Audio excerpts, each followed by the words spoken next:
All right, guys, I got Bjorn all the way from Oslo, Norway, to talk about red light therapy because I'm on a mission to help improve the aging process. And this is something I came across. And Bjorn, you are the expert in Recharge Health, one of the co-founders. So tell us about you and your why to be involved in red light therapy. Yeah, thanks so much, Debbie, for having me on. I'm glad you could find us.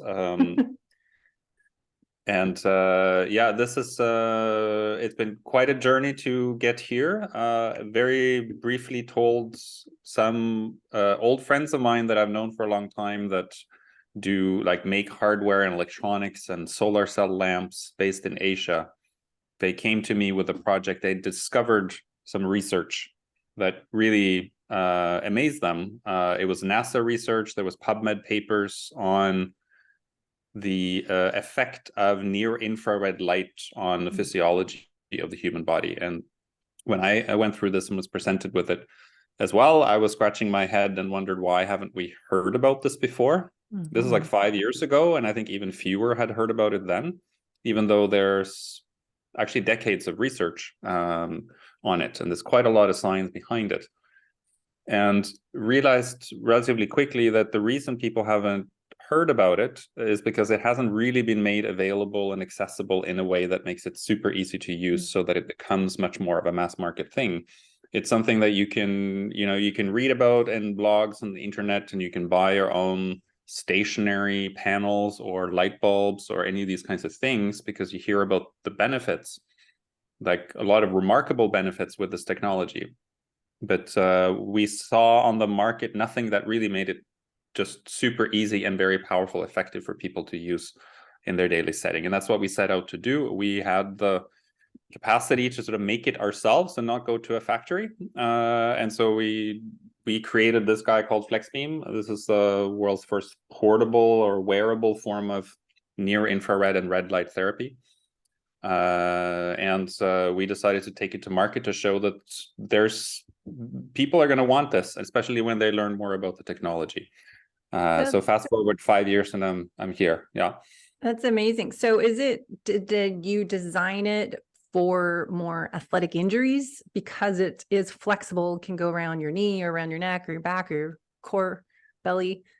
Yeah, we saw early that one of the sort of key target groups would be athletic people, because of the way it's designed is that it goes straight on your skin, and you can wrap it around any particular area or anything. That means you get a very, very close connection with the device. It means to, our inventor and the brain behind this was Bjrn Ekeberg, was looking at how much light is actually wasted. If you have a panel or a light bulb, if you only have it like 3, 4, 5 inches from wherever you're treating, you lose 90% of the energy. So you really need to blast it to get enough power, right? And he saw instead the solution is make something you can wear straight on the skin, so there's nothing lost, and you make that as powerful as possible. So you built in fans into it to cool down, because these are actually quite powerful lights. You don't get this kind of effect from just putting in a small LED or something like Surface. You need a certain kind of dose and output. But the way to make it effective is like straight on the skin, straight where it hurts, and nothing wasted. That was part of the sort of design philosophy, and we decided to make it ourselves because we couldn't see it made anywhere. Yeah, because I know the panels I've always heard about for years, and I used to work coaching for Ben Greenfield, and he's famous for lying naked with his testicles against the red light every morning. That it's just like the panels to have at your desk. To me, it never made sense to get, because it's like I don't want to sit there and have it, like it's just seeming inconvenient. And then I did get the face mask by another company called Higher Dose 3 years ago to do my face. And it made sense because I can walk around, put the battery pack in my pocket and go about my stuff in the morning while I have my mask on for 20 minutes. So I think functionality and effectiveness is important to get the red light. And this has red light therapy. We can kind of summarize what that is, and near infrared heat, because I know, and it has 3 different levels. So talk about summarize what red light therapy is if people aren't familiar with it, and the near infrared, what it does and how it works, and why would we want it? Yeah, it's a big sort of umbrella term now, red light therapy. It generally refers to the combination of red and near infrared light. And I guess for context here, I'm sure a lot of your listeners are already quite familiar with this, but the context is all the energy that comes from the sun that we're all exposed to. We live under this, we're under this shielded little bubble in outer space, and there's this giant cosmic force that's blasting at us at all times at full spectrum. And we have a daily cycle, and we get reprieve from it at night, but then it's back on again in daytime. And this energy that comes at us, filtered through the atmosphere and everything, is in a full range. It's a full electromagnetic spectrum, where just a very tiny part of that is what we know as visible light. So from blue to green to red light, this is what we see as colors. But most of the energy that comes to us from the sun is actually not in visible light. It is in either the infrared range or in ultraviolet, so on the invisible part of the spectrum. So we don't see it, but we can feel it. So if you ever looked at a beautiful sunset and that nice red glow, that redness, of course, is red, visible red, but the warmth that you can feel on your skin comes from the infrared. So infrared is very much linked to heat. It is a long wavelength, and the further out on the spectrum you go, the longer the wavelength, the more it can penetrate.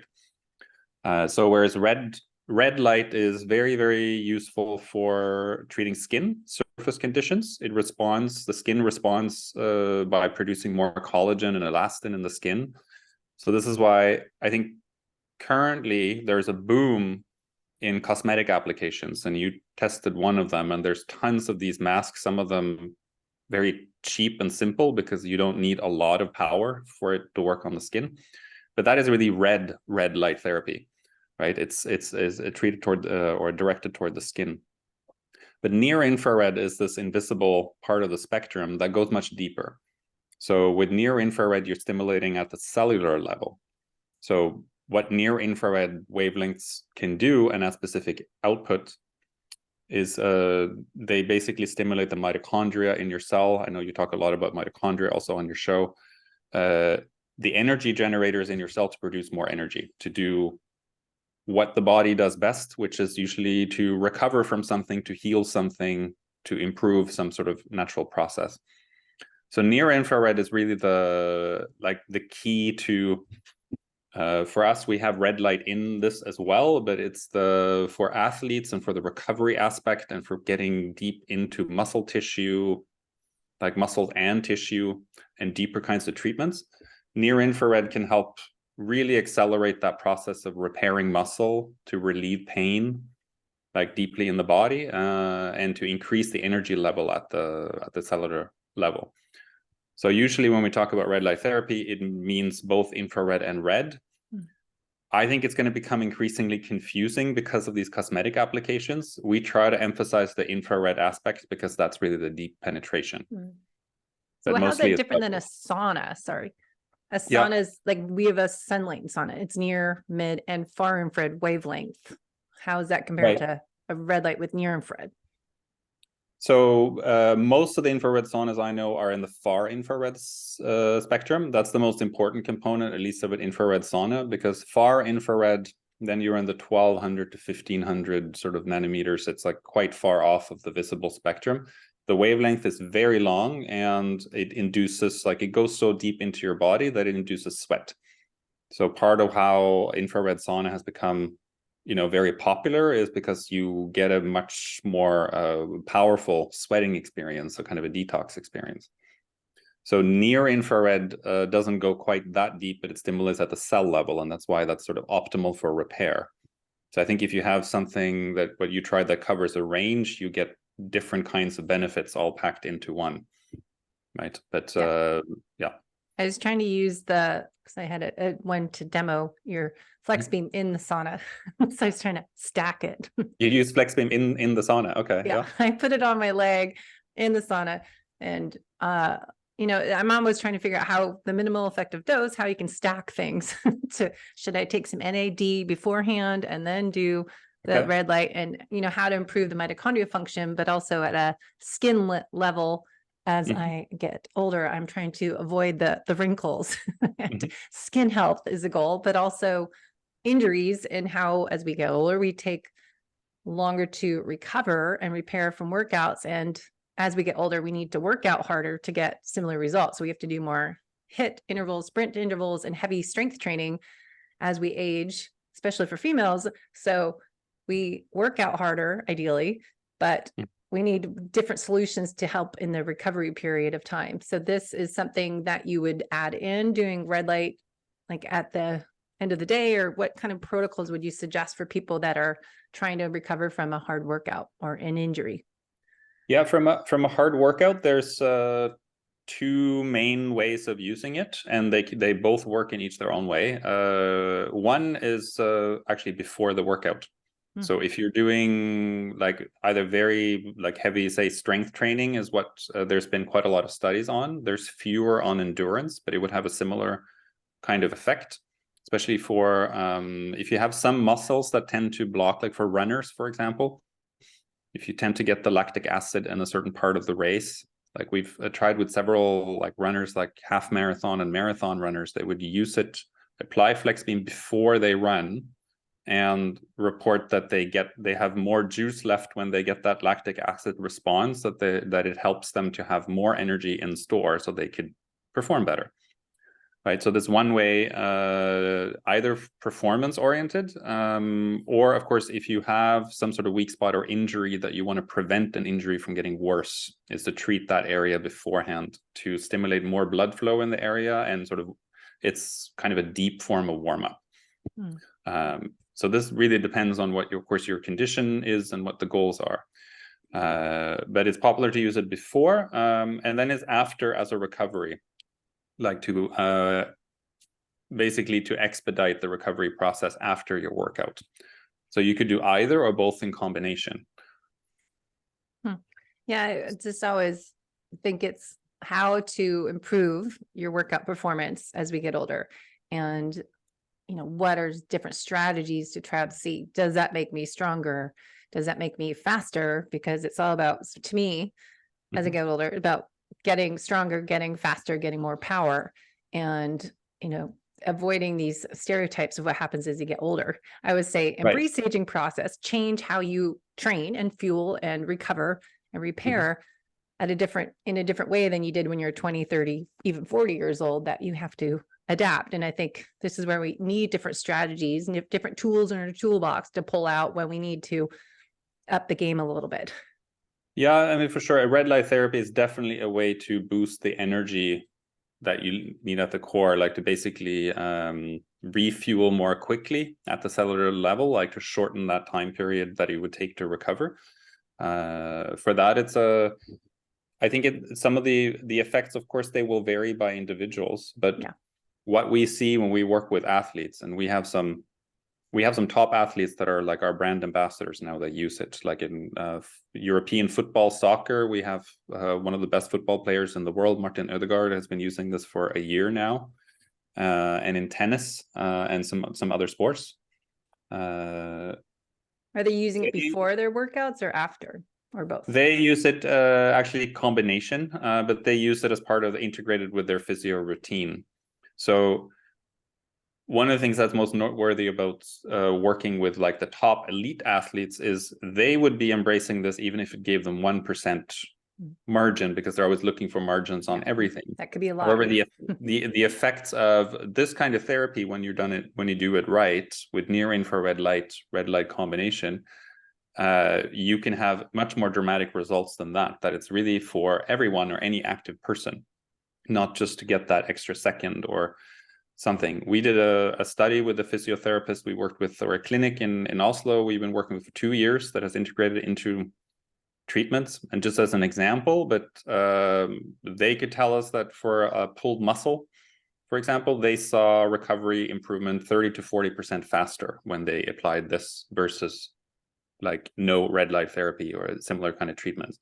There's studies showing similar kinds of effects on performance, for example, strength performance, and the 30 to 40% gain which are almost like incredible. You know, there's talk in some of the scientific papers about how should red light therapy be considered like on the doping list or something, because it can give an advantage if you use it right. Now, I don't want to say that that holds for everyone, but my point is that these are more than just tiny marginal gains because you want to compete at that extreme level. These are effects that are significant enough that you are very likely to feel them and to see them result-wise, that they make a dramatic difference, especially if you have an active lifestyle, I think. Yeah, and that's why I try to tailor our audience is more the fit and active individuals, and talking about things on the show to improve our mitochondria, our metabolic health, and the aging process, that it is going to be, fueling and training is what people are focused on in their health optimizers. So they're looking for that 1%, getting the edge, maybe not in their competition, but just, I want to age and be the best version of myself, my second half of my life. And I keep talking about creating my future self now. At 50, I need to be focused on what I want to do at 90. As right. Okay. Yeah. But that's, I mean, like you're 80, because I'm watching Yeah. people age, you just see what happens. And like, I don't want to look like that. No, and then you need many tools in the toolbox, as you say. Right? Yeah. So can you go into, I think it's interesting because I always want to know how does this work? So if you have red light, if you're putting that against your skin, how does it impact? I don't know if you're able to explain what happens to, how does it change the mitochondria to create more energy and help heal? Do you know at a cellular level how exactly that happens? For red light, specifically visible red light, doesn't quite work on mitochondria the same way that near infrared does. The near infrared, okay. Surface. Yeah. So for red light, it's much more on the collagen production in the skin. The mitochondrial effect you get from the near infrared light. And how that works is like these, I'm not a big fan of these science textbook diagrams, but I don't know if you know what a cell looks like and what a mitochondria inside of the cell looks like. Anyone that went to high school probably knows the mitochondria, the little squiggle lines. The little squiggle lines and this weird sort of weird looking thing that is the cell. That I think we're coming into an age where we'll see much more interesting visualizations of the cell, actually, that we are kind of been limited for a long time. We've had these high school textbooks. There are now imaging technologies that are able to kind of capture what goes on. Cells are just the most incredible part of human physiology when you start looking into it this way, and the mitochondria is just one vital but crucial part of this whole like sort of ecosystem that make up who we are. So I am not a scientific expert in this. I've just been like reading and learning enough to at least make sense of how this seems to work. It's curiously also, there's not 100% agreement in the scientific community on exactly how it works. Is there anything they're 100% agreed on? Nothing. Not enough. I mean, fair enough. All right. But the effect on mitochondria in terms of the ATP output or adenosine triphosphate, the energy currency at the cellular level, that's what seems to be most established, is that it's the mitochondria are responsible for producing ATP. And when they are stimulated, they produce more, which can then be directed back where it's needed.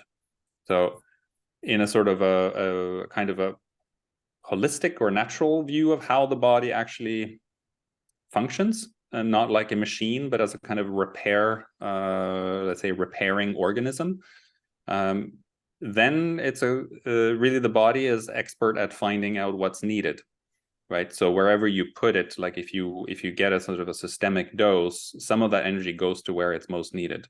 When you have a targeted device like what we designed is something that you can just put it where it hurts. It's like the intuitive, simple idea, but even compared to, if you stand in front of a panel, you get, of course, like your whole body gets light. But even when you do a targeted dose, like straight onto one spot, it will affect your whole system. And certain places you can put it that will actually increase this effect. For example, on your stomach, where you have a lot of light receptors in your stomach. That was a question, if we want to go into that. So I was going to ask that because I find that fascinating, because I do functional lab testing and the gut biome and gut healing protocols. And it's like, ooh, what happens when you put it on your stomach? Talk about that.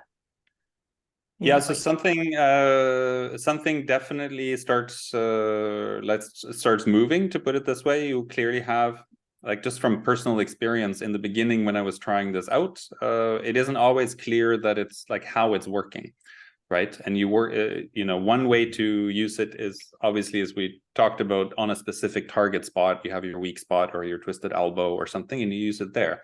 When you use it on your stomach, it's much more of a systemic kind of response. So your whole gut system, your whole gut brain axis, the alignment with the microbiome, all of that is affected by the light. So, I mean, this is one of the things I usually tell people who are curious about, does it really do anything? Can you tell if it works? That's what everyone asks. Treatment, yeah. Just put it on your stomach for a day or two, a couple of consecutive days, and be mindful about what happens with your bowel movements the next day and how your stomach feels and all of this. In most cases we've heard and what we know, it's like there's definitely a change going on. And so this light will help support, like you have so much mitochondria in your gut and in all the vital organs, like the organs actually carry the most of the mitochondria in the body.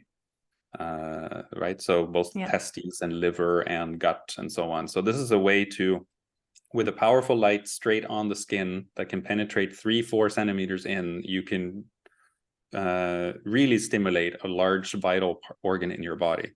So you're stimulating the mitochondria, but I wonder if you're stimulating the bacteria, since really your gut, we're the host of these trillion bacteria bugs. So I'm curious, my mind goes to, what if you have like a lot of good bacteria? What does the red light or the near infrared light do to the gut, good and the bad bacteria? What about pathogens? What's going inside there? So when there's a full moon, for example, there's a full moon theory of parasites, pathogens will be more active a full moon. So you do a detox parasite protocol 2 days before and after full moon. So my mind starts going, what if you tied in doing this around a full moon, a 5-day protocol, do kind of a liver sauce to supplement, to stimulate detoxification, and a binder that if this would help in a protocol to help detox any bad guys in the gut, would it stimulate? Oh, that's an interesting idea. Would you like to do an experiment with us and run a little mini study? I will. I just totally thought of that because I think of the full moon and how bad guys, parasites are more active in a full moon. They have Cellcore, for example, company does a lot of the full moon protocols. And so they have supplements to help stimulate that. But I wondered if doing that on your belly, 10 minutes, a couple times a day, would change any type of outcome of getting guys maybe awake. I don't know. I started thinking, does that waken up what's in there and gets biofilm, help it break up so you get the bad guys and then have a binder to excrete it? Yeah, I mean, it's more or less in that range. If you think about what's going on, if you use the sort of war analogy in the stomach, that there's good and bad and they're fighting and they're proliferating and so on, what your gut with that whole system is always engaged in, what it needs a lot of energy to keep driving, is this homeostasis or balance between what the good bacteria are doing and getting the bad ones away, right? That is always going on. So at the most fundamental level, when you kind of energize your body battery or you stimulate it with near infrared light, you are giving your gut more energy to do that job more efficiently. So the outcome of that is going to be promoting good bacteria and getting more efficient and getting rid of the pathogens than you would otherwise be. Yeah. Exactly how it plays out in any individual gut is, of course, kind of a guessing or an experimental game. But this effect is pretty clearly established, that it has this kind of positive effect, or it changes the whole energy mix in the core of your system. Just guess my mind going, okay, yeah. So if it's just like stimulating activity in the mitochondria, but what else does that do to the microbiome? It'd be fascinating. So it's also one of the effects, I should say, because the mitochondria is the established mechanism by which we can tell it has this sort of impact, and that's clearly the link, scientifically speaking. Physiologically, what this light also promotes is better blood flow and oxygenation wherever you use it. So it's not just that the gateway is through these tiny components in billions of numbers. It's also the whole local area just gets more oxygenated and better blood flow, which then also helps facilitate a lot of the natural physiological processes. Yeah. So that's So we why did it's also it can relieve pain in a local area, for example. That's not because the mitochondria go in and zap away the pain. It's because it's literally the inflammation is reduced, blood is flowing more clearly, or like flowing better, and you have more oxygen, which is more efficient, and therefore one of the net effect becomes pain relief. So getting the oxygen into that area, getting the blood flowing. Yeah, and that will help reduce pain. So the pain effect is not necessarily linked to mitochondria, for example. It's the repair effect that is more of a mitochondrial activity. So I wonder if, because we did a episode on nitric oxide, and if you would boost blood flow with a nitric oxide, like they sent me tablets, and then if you do NAD is big around here, injections of NAD, do it. Right. Yeah. Stacking again. I was thinking. Yeah. Stacking your hacks. Yeah. Stack your hacks. Yeah. So with people that are just wellness, so the wellness goal, if you're just trying to improve overall health, being a health optimizer, if you're not exercising a ton that you need it for injuries, this where you put it on your belly, would you do anything else? Like, could you put it up higher under your rib cage for your liver?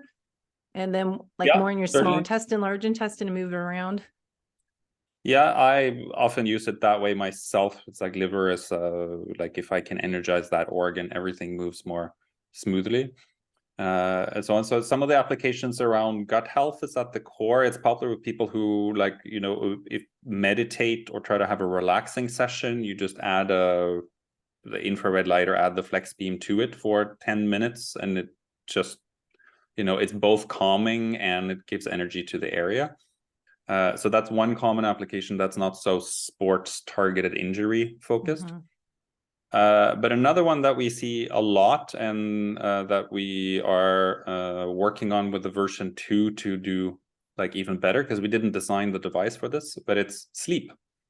Yeah. People actually end up sleeping better when they use this at night. And it's something we saw first through case studies and, with people who had Aura rings and stuff and started seeing the pattern. One on you. Yeah, I have one, but I wasn't the test subject in this case. But we found out very early, that if you just put it over your chest for 10 minutes at night, people report they sleep more deeply, and it shows on their metric. And so there's a couple of reasons for this. Yeah.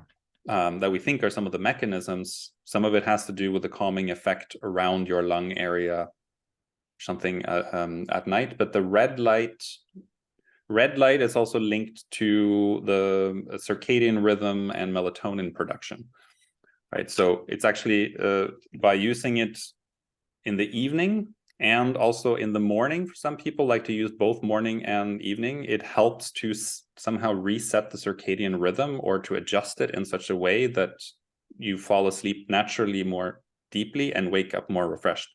So in the morning, it's sometimes used for people who can't have access to sunshine in the morning. I mean, you see where you're sitting, it's it's early morning, but it's bright. You can have that sunshine. But if you don't have that kind of exposure, then being exposed to red light early in the morning is also helpful for melatonin production. Yeah. Isn't it in the morning, you need the light to help produce melatonin, and then you need it in the evening, the right type of light to help release melatonin in the dark. Yeah, so that you release blue light. Melatonin when it gets dark and the wavelengths are faded away from the peak blue and toward the red or to the low end of the spectrum, right? Generally speaking. And we are investigating this more because now we have so many case studies on it. It's becoming a sort of a favorite application. So, it's one thing you can experiment with, and sleep is the heart of recovery, really. Because how this technology works, like this device or any device that you would use, the treatment itself is often invisible. Like most users would report that they feel a relaxation in there, there's something happening, but it's not obvious like a massage gun that you just drill into your arm that is doing something. The real effect comes the day after, because you go through that recovery mode, your body gets stronger overnight, and then you use it again, and then it's a little bit. So cumulative over time, it produces strength through that recovery process that happens naturally every night, right?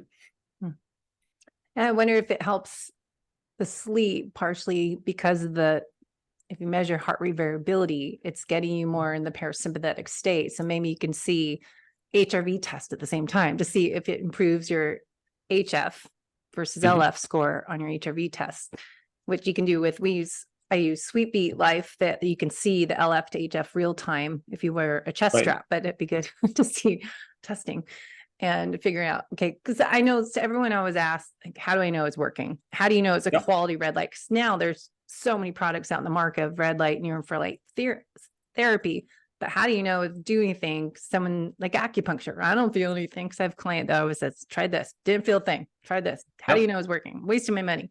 So figuring out how you can have some type of baseline data, some information. Okay, this is like an injury. My finger's been swollen for a month. What if you have an area to compare? But I think it's, how do you sell to people to test how it works? Like you just but it's a challenge that's sometimes referred to as the benefit gap, in that there is like a small gap between you applying it and knowing exactly what the outcome is.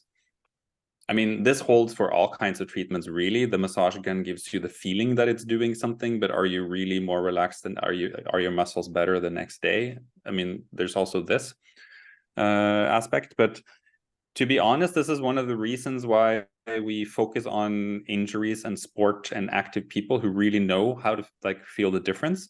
Because the most obvious results that we see consistently, and we sold 18,000 of these now. We have like a lot of customers and a lot of feedback and a lot of users, right? And we're building community groups for them and so on to accumulate more of this feedback. And what we see is the more people, like the more you use it over time, the more obvious the benefits become. But if you're looking for the sort of the definitive, like, oh my God, it's really working, this aha moment, and we see this happens, this is part of the cycle for any new user. It's most obvious with an acute injury, something that's relatively fresh, like a pulled muscle, for example. It is most definitely, you're going to notice that people come back to me after, they try it for, like, they do a football match or something and get like hit with something relatively fresh. And then they use it and then they really notice the difference. And, then they become kind of, they start using it all the time for all kinds of things. And, I think it makes sense that you sometimes have to pass through this phase of really noticing. But in most cases, what it does for your health, there is no doubt that it's working, but the direct link is not always there. I think it's more pronounced that you would find in supplements, for example, but you have a similar challenge in that space where you can get things that are obviously good for you, but can you really feel the results? I mean, you're probably micro testing this too. I don't know, what do you do to isolate exactly like whether something is working or not? It's hard. I mean, I think everything you have to be consistent and have something that, like supplements, you have to take for say 6 weeks to see if it's made a difference. So you don't know. And I think people in FDN as practitioners, we are supposed to sequence and titrate. So you're, start with one, see how you feel, how's your reaction, then add in the next one, and then, get to the dose you want. But I think so many people just take so many things. And this is my challenge in the industry, is that everyone just thinks it's one size fits all and not personalizing what do you actually need and what's effective in supplements and nutrition and whatnot. But I think red light and near infrared light therapy, that makes it easy to do wherever you are and take with you. I think that's something that people can do for everyone, not have this supplement that, okay, do you really need it? But everyone would need, I think, near infrared therapy and benefit from it, because we're all getting older. And if you want to live youthful and be simply ageless, you have to do certain things to optimize your aging process. Yeah. And so there's our design philosophy when we set out to make this device is, what's the best red light therapy device? It's the one you use the most, because that's the way you get results if you are consistent. And there's lots of good panels out there that have similar wavelengths and similar kind of output. So in terms of just the pure technology, I will never talk that down, because these really work for a lot of people. But in practice, you have to consider, after you have your sort of honeymoon with this new technology and you build your own space in the basement and take your clothes off to stand in front of the panels like Ben Greenfield and or anybody else, like you could do that whole setup and do it yourself at home. But will you be consistent over time when you always have to sort of get naked in front of a panel in a room and go in and do your dose? I think you're more likely to use it if you can also drive a car while using it, or cooking, or of course relaxing would be nice, but you don't have to like undress. You get the consistency by applying it all the time. And an important factor is also like the most distinguishing factor. Like if you're looking for like what to, you know, which device to buy, and as you say, there's a jungle of stuff out there, you really have to be mindful about the output, because dosage is the whole key thing. If you get too little, it's not really going to have an effect. It's not going to do anything. And if you get too much, it's also not going to have an effect. It's not a bad thing to get too much in terms of side effects. It's just your body will adapt. So there's a small window, a dosage of like the optimal dosage that will give you that kind of response. And that's why we said this is 10 minutes. Okay. 10-minute program, and usually that's one dose is often enough for one. You don't need to do it like 10 times a day. No, but what happens with people, I see this so often, who then discover have their eureka moment when they really feel that, oh God, this is doing something. Then they start using it for like an hour a day or 2 hours a day because they think more is better. Yes, right? That's my problem. People think, not my problem personally, but my problem in our world, in this more than, I don't know, biohacking world, but health optimizers, they like cold plunge, sauna, fasting is driving me nuts. Now it's zone 2 training or HIIT training and keto, carnivore, whatever it is. Everyone does everything. It's good for you. More is better. But it's that Goldilocks effect. I would say not too much, not too little. What's the right dose to create that positive effect? And if you do something so often, it was effective when it was just a little dose, but now you're doing it an hour every day. Is that really going to give you the same results? Or you're going to get more results? Less is more is my mantra. More is not better for everything.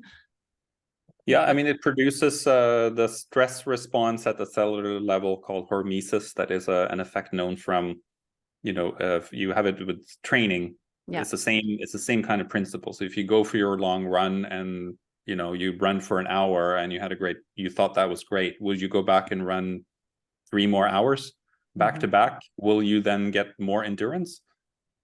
Probably not, because your body will sort of just kind of be overstretched and like won't actually have like you will do too much for your body to recover efficiently from to get stronger. Right? So it doesn't you know, doing FlexBeam for an hour, 2 hours a day is we see this a lot. That's when people don't get results. You know, they just overuse it. Well, that's the type of people we work with. It's a high performer individual that's looking for whatever they can do to get the edge on their competitors or improve their aging process. And they hear about these things, and then someone else said, oh, this did this to me and this did that, so they're going to do it. And then it's just like excessive amount, and that keeps just nonstop. But I think if people realize the right amount is going to help you get results, doesn't mean it works so great and then you need to do it so much. But once a day, 10 minutes is a cycle. Is it good to do it? You said morning and evening, a 10-minute cycle. A lot of times I hear 20 minutes. So is it 10 minutes is effective? I'd say 10 to 20 minutes, analogous to take 1 or 2 capsules if you're going to do like dosage. It depends a little bit on what you're treating, if it's in one area or two, or if it's really acute and you need something extra. But doing 50, 60, 70 minutes of treatment within the same day is probably not going to help you. Yeah. So it says, I'm just looking at my notes, but just do it every other day when you start, 3 to 4 weeks, then every day, and then break. So should you cycle it in and out, like take a break and then like take a week off and then start it again? Is it good to cycle it in and out? Yeah, we have like multiple protocols that we give along with FlexBeam and are part of our support site set up by Dr. Zulia Frost, who's like a medical doctor who's part of one of the founders of the company. He's developed protocols for these specific kinds of conditions where often the advice is to cycle in and out and to follow that specifically. But in general, you can use it every day, but it's good to sometimes take breaks in the same way that it's good to train and do exercise every day, but sometimes just have a break for your body so that it's more effective. Overall, it's a daily routine, and whether it suits you to do it sort of both morning and evening, or 20 minutes in the evening, or whenever it suits, that's really an individual preference and depends on what kind of goals you have and what kind of what it is that you're wanting to improve. I took this funny picture. I didn't set it up. It's just how it was. But our family room, the ottoman has this TV tray that you keep, your blue blocker glasses and your remote control. And then it had the hyper-ice gun, the ball, vibrating ball, hyper-ice. And then it had my FlexBeam and my red light mask. It's like, whose house looks like this when you have the Normatec boots over there and my biomat and all my toys that you have as your health optimizer, I guess. It's funny. Yeah, The normal household. I think it's more like more and more people like you are discovering these things as well and experimenting with it. It's not quite yet mainstream, but it's definitely, I've seen a huge awareness shift since we started this like 5 years ago. Biohackers were our first audience for this because they tended to know about red light therapy from before. But the interest in health optimization has become much wider, I think. Well, I think people as Huberman Lab podcast has gone like viral. And I think he's really created a lot more interest in the world of health optimization, and Dr. Peter Attia as well. And so, because I know people that never really listen to podcasts and into health and fitness and sleep and stress and mental health, and now they're listening to Huberman. So people like that, getting people around the world interested is just pretty fascinating. That, okay, people are going, all right, I need not to have alcohol every night. Alcohol impacts my sleep, or I need to, work on my sleep hygiene routine and health and recovery. So I think slowly we might be getting there to a little bit more than the 1%, but yeah, no, for sure. I mean, we see there's a shift in how health is no longer something you would necessarily go to your doctor for, or something you kind of find out your own solutions, where like people are open to solutions outside of that. And we see it in sports that we work heavily towards now. I think a few years ago, there wouldn't be many biohackers in sports, but a lot of these biohacking techniques are now popping up and being used by, including Martin Ødegaard, our ambassador. He just you take this up, things that work, you implement it into your practice.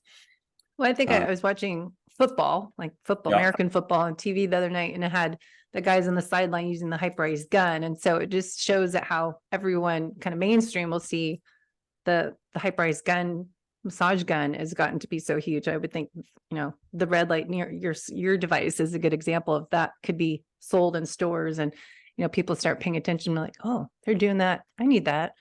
Yeah. So I think you see more athletes. That's what we are working on. It's with the massage gun, it is that much more obvious sort of immediate effect. But what we see in usage patterns, because we follow this quite closely, is with massage guns, it was a bit of a sales phenomenon, and it's a bit of a sort of the new cool gadgets. It costs around the same as a FlexBeam. If you get a premium gun, it's a similar price. It's an expensive thing. Exactly.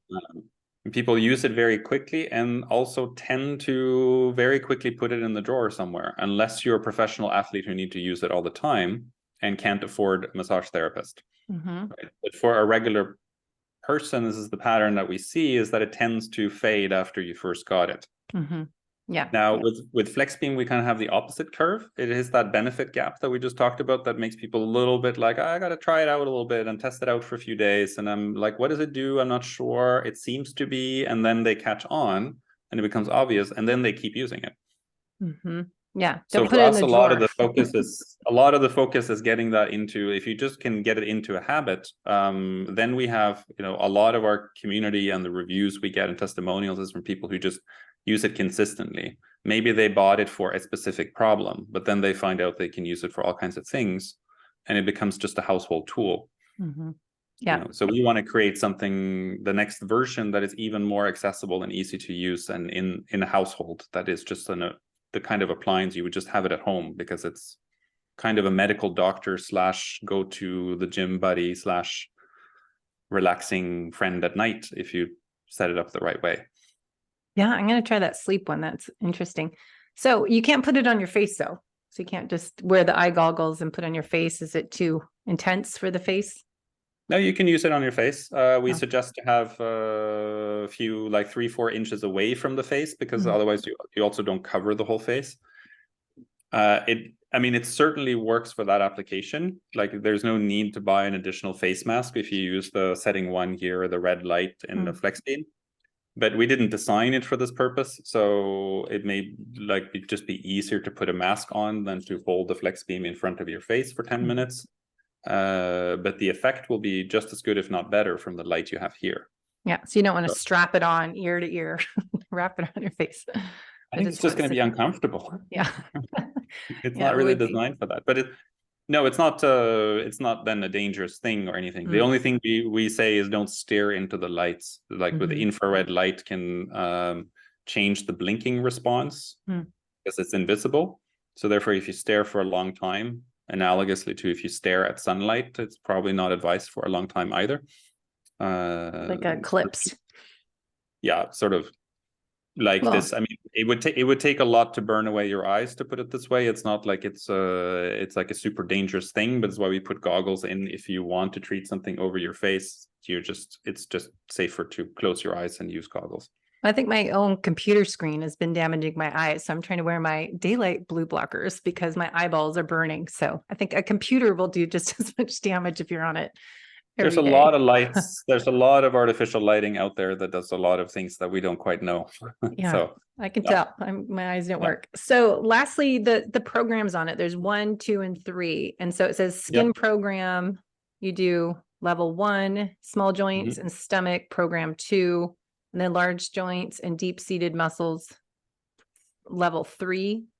So just talk a little bit. Those are 10-minute cycles, and the depth of it changes with the 3 different levels of program? Yeah, it has to do with the ratio of red versus near infrared light. As we talked about, red is really beneficial for the skin, and near infrared penetrates into tissue and muscle tissue. So program 1 has much more red light than near infrared, and program 3 has much more infrared than red light, so that you get more, like you get a more powerful infrared dose on setting 3 if you need to really dig deep. And if you want to treat your face, it's going to be more effective with setting 1 that is much more for the skin level. And 2 is something of an intermediate. It's as much of both. So if you're ever in doubt about which one, you can't really go wrong with setting 2. Meet in the middle. In the middle, yeah. It's like that. You want little 1, you want little 3, choose middle. Yeah. And the setting 2 has a very nice pulsation built into it and stuff. So it's a little bit different from a panel, but it would have the similar kind of combination of wavelengths at equal strength. Okay. And then the program 3, I could feel it heat. The more the heat, the program 3, it felt like a deeper. It goes deeper. It's more powerful, and definitely what you would go to if you have something like deep tissue, or you want to reach into, for example, a knee joint or an elbow joint. And this is one of those. The way in which the device is designed, that you can shape it, means you get light from. You can flex it, and you can get light in from 3 different angles to the same spot. Right, so you're able to treat more deeply inside than you would with a panel or just one bulb. Yeah, I'll try that at my elbow, because that's this finger thing. It comes from here. It's pulling here. So it's this whole line. So I just been laying my flex on here, my forearm, but it's actually this little tendon starting in here that pulls the finger. So it's always never really where it hurts. It's fine where it's the connection above or below that.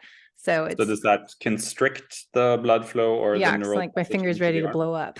It's purple, but it's from bike riding, and then everything you do, driving your car, your hands like that, but it's in lifting weights. And so it's interesting. My experiment, you're asking me how I use it, has been trying to get that to release and doing active release technique with it.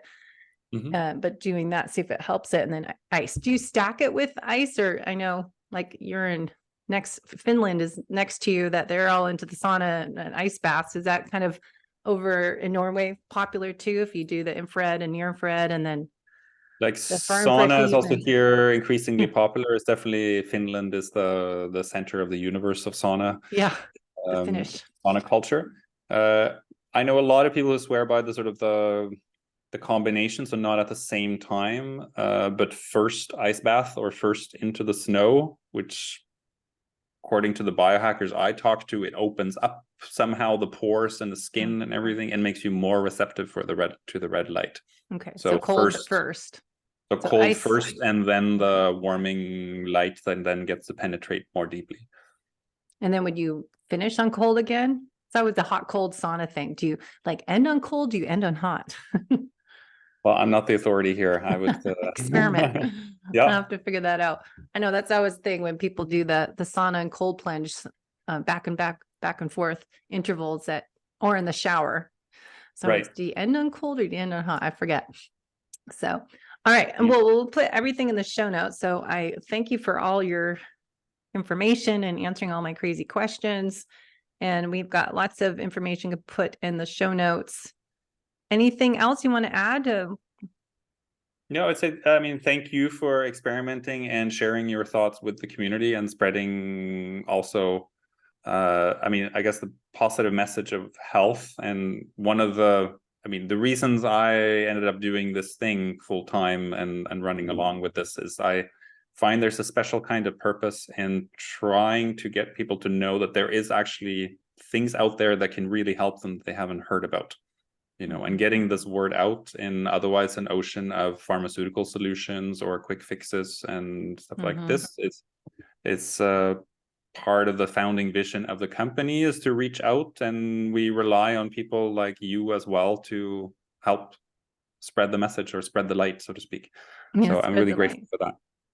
Yeah, that was my other question. I won't ask now, but I'll just say how you can apply this to people healing. I just was asking a naturopath or he's a medical doctor, but how you could tie this into someone's protocol when they have a liver disease and put that on, because I'll have to tell Dr. Minkoff, I just interviewed him and he has this place in Florida and does hyperbaric chamber and IV and all this stuff. And I was asking about a family friend that has a weird protein, in some big name in his liver. And I was thinking, well, what if you could put that on liver? Because doctors just tell you, okay, you're going to die in 2-3 years, take this medication. So I would love more integrative approach in these different type of devices to help people improve their end of the years of life or improve a disease, whatnot. Be interesting what comes about for you guys as you expand to not just the athletes, people that are into this, but just other health areas. Or like regular people. And it's there's a whole lot of things we take for granted, which is why the health space is the way it is to some extent. We take sunlight and the energy we get from the sun for granted because it's just there.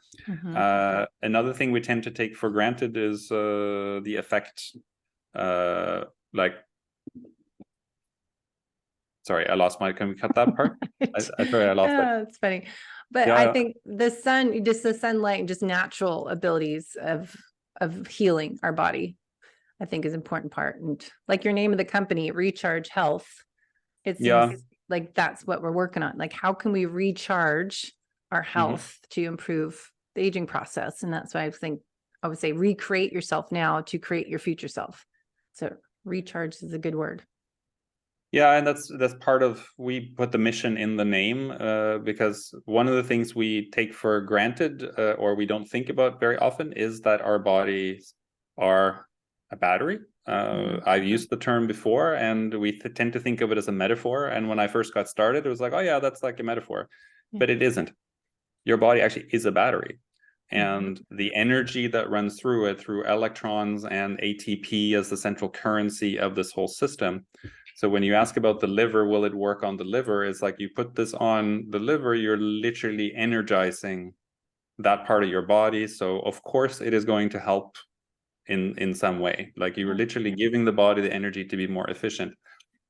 And it took me a long time to wrap my head around like why this whole battery metaphor, and that it's actually real, and that's what our bodies are made of. And it makes me curious why we tend to think of the body in such a functional, like non-integrative way. Yeah. Because when you start thinking about energy this way, and that this is what the lights produce, it all makes perfect sense. Yeah. Holistic. Yeah. But we still face the challenge that you know, most especially in the established medical community would be like light. It's like, how can light do something? It's only meds that can do something. Like light cannot be medicine. No, I know, it kills me. But it has this capacity. Was like that was the breakthrough for me that got me involved in this, to realize that light can be so effective, and that energy that comes from the sun has these effects on us. That's what we take for granted all the time. I know, so true. Yeah. But it also reminds me of grounding, earthing, you know, walking barefoot on the grass. Or I moved here so I can go to the beach in Del Mar, Solana Beach, walk on the beach and get grounding with your feet, the negative ions from the earth, and how you can recharge your body just walking into the ocean water on bare feet in the sand. So it's amazing how we can do all these different things that are natural, just the earth, the water, heat, sun, all that. It's amazing. So it's the elementals. That's what I'm trying to think of. Yeah. All right. So I'll let you go. We could talk for hours on all this stuff. So I'll put all the links in the show notes, and hopefully people can try it out. And you guys are so, I must say, I wasn't trying to sell this, but it is so affordable. It's the most affordable device I've ever seen. And for the in terms of the power and value, I think you can find cheaper lamps, but they're not going to be that effective. We think it's a good deal. We'll give a good deal for your audience if anyone wants to try it out as well, that you put in the show notes. Okay. Yeah, I will. And test it out for yourself. Yeah. We have, not to sound like a salesman at the end, but we have a 60-day money back guarantee. You can try it for a couple of months and see if it works for you. Yeah, love that. Good. All right. Well, I'll let you have your evening. Have a good weekend, and thanks for your time today. Thanks so much for having me on, Debbie. Cheers.